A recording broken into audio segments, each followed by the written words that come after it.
السلام عليكم ورحمة الله وبركاته. اللهم صل وسلم وبارك على سيدنا محمد وعلى آله وعلى صحابته أجمعين. مبدئيا كده بنرحب بكل مشتركينا الجداد وبنقول لهم نورتونا، بس كمان يا ست الكل ما تنسيش اللايك الحلو اللي بنستناه منك، وده لأنه بيدعم الفيديو جدا، وده بس من كرمك. واللي بيشاهد القناة لأول مرة يسعدنا جدا اشتراكك وتفعيلك للجرس علشان يوصل لكم كل جديد.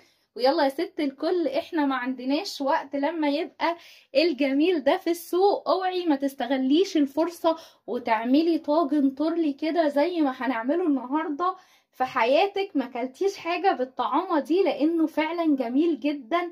بصي، حبيت كده ادخلك بالخضار، شايفة الكميات قليلة يعني كده، ربع كوسة، ربع جزر، حبيتين من البطاطس، ربع طماطم، ربع فاصوليا، ربع بسله، وزي ما انت شايفه خرشوفتين، وكمان هاتلنا شويه لحمه مفرومه. هنعمل لك احلى طاجن تورلي، وان شاء الله ان شاء الله اعمليه كده من سفره رمضان. ويلا بينا ندخل على الطريقه.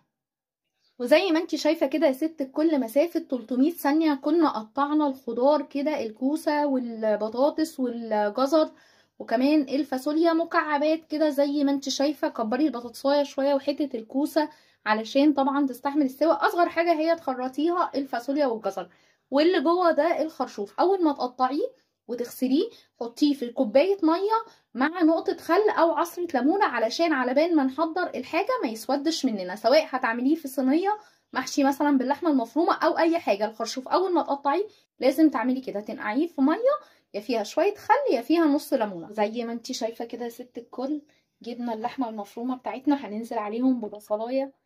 بصي بشرينها كده من الجزء الناعم، من المبشره من الجزء الناعم خالص. خلاص. شويه البهارات ايه اللي هنحطهم فيها، كل حاجه نص معلقه صغيره فلفل اسمر اتوصي بيه شويه عشان بيطعم الكفتيه، وكمان ربع معلقه قرفه صغيره، نص معلقه بهار لحمه، ونص يعني ملح مش مليان قوي. بعد بقى كده ما لفينا اللحمه المفرومه كده في البصلايه وشويه البهارات، هنعمل ايه دلوقتي؟ عايزين كفتيه صغيره جدا يا ست الكل، عايزين نغمس لقمه ياخد فيها الخضار والكفته. معرفش ازاي بس هو بصي بيبقى طعمه مش قادره اقول لك خرافه قد ايه. شايفه حجم الكفتيه يعني بصي صغيره قوي، بس طبعا لما هتتحط في النار حجمها هيقل.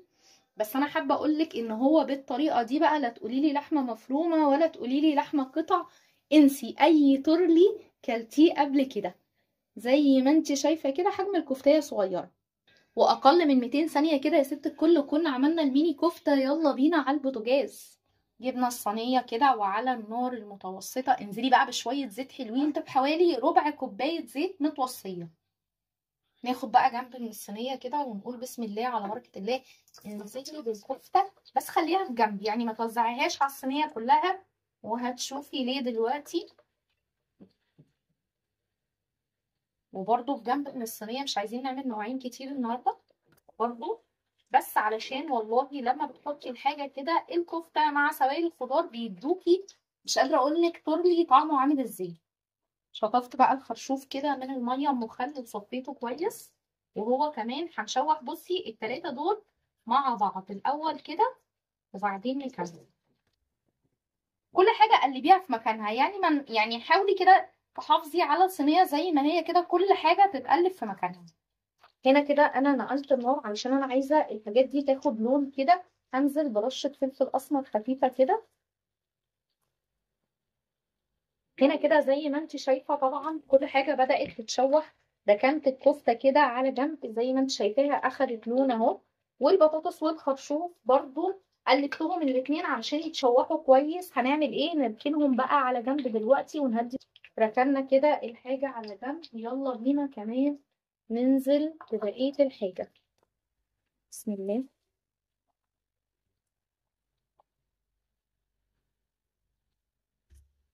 برضو كده التشويح ده كله كده على بعضه بياخد له قد ايه؟ الاول بس بدي الكفته والخرشوف والبطاطس قيمه 10 دقائق لوحدهم، وبعد كده الحاجات اللي انا بنزلها الثانيه دي بديها ربع ساعه على نار وسط.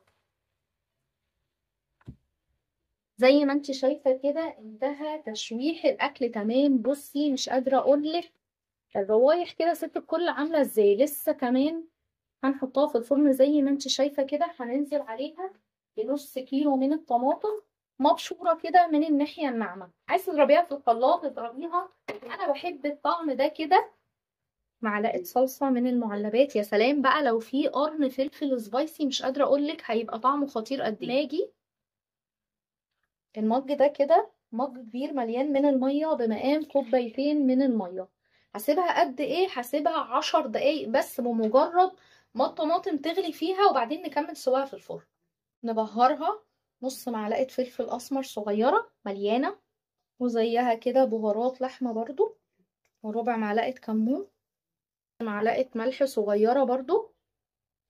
قبل بقى ما ينتهوا ال10 دقايق كده، زي ما انت شايفه احنا سايبينها على نار عاليه ولازم تكون متغطيه. نزلنا كمان زي ما انت شايفه كده ب4 فصوص من الثوم المفروم، ونسيبها كده قيمه 3 دقايق كمان زي ما انت شايفه كده. حاجه تفتح النفس يا ست الكل. تكمل بقى بقيه سواها في الفرن. تعالي بقى نبص عليها كده خلاص بعد ما حطينا الثوم. هي بقى تتحط قد ايه في الفرن؟ نص ساعه ست الكل على الشبكه مش على الصاج، يعني كده هي نص ساعه بالظبط في الفرن. الجمال والحلاوه يا ست الكل بعد ما طلعت من الفرن، مش قادره اقولك الاكله دي بتبقى جميله قد ايه. انا بالنسبه لي الاكله دي رز ولا عيش؟ لا طبعا عيش يا ست الكل، هنا نختلف او نتفق كل واحد وراحته. انا بالنسبه لي الاكله الحلوه دي بعيش وليمون مخلل، مش قادره اقولك طعمها بيبقى حلو قد ايه. لو عجبتك القناه ما تنسيش الاشتراك فيها وتفعيل الجرس علشان يوصلك منا كل جديد، واوعي تنسي اللايك الحلو اللي بنستناه منك. واللي ما عملش التورلي بالطريقه دي كده يا ست الكل يبقى ما اكلش كده تورلي. والسلام عليكم ورحمه الله وبركاته.